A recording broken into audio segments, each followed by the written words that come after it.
सनातन संस्कृतीमध्ये जगन्नाथ मंदिर हे वैष्णव परंपरेतील मोठं तीर्थस्थान मानलं जातं. अति प्राचीन असं हे मंदिर.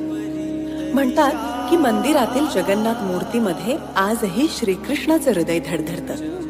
भगवान जगन्नाथ, त्यांचा मोठा भाऊ बलभद्र आणि बहीण सुभद्रा यांच्या मोहक आणि आगळ्या मूर्ती मंदिरामध्ये शोभून दिसतात. आषाढ महिन्यातील शुक्ल पक्षातील द्वितीयेला पुरी ओडिशा इथे जगन्नाथ यात्रा मोठ्या उत्साहानं काढली जाते, ज्यामध्ये भगवान जगन्नाथ, बलभद्र आणि सुभद्रा यांच्या मूर्ती रथांमध्ये विराजमान होऊन नगर भ्रमण करतात.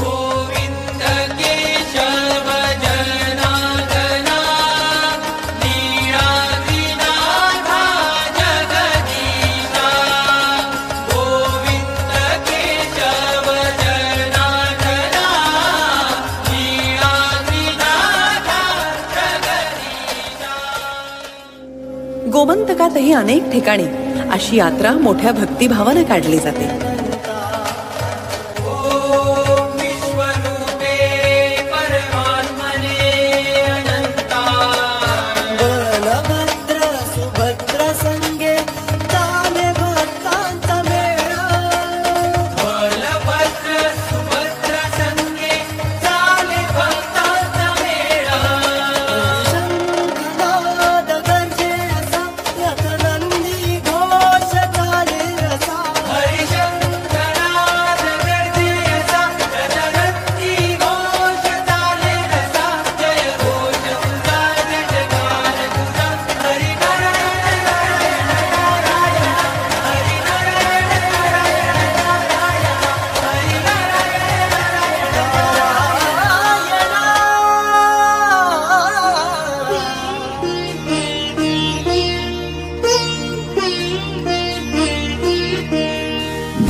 निवासाय नित्याय परमात्मने बलभद्र सुभद्राभ्यां जगन्नाथाय ते नमः.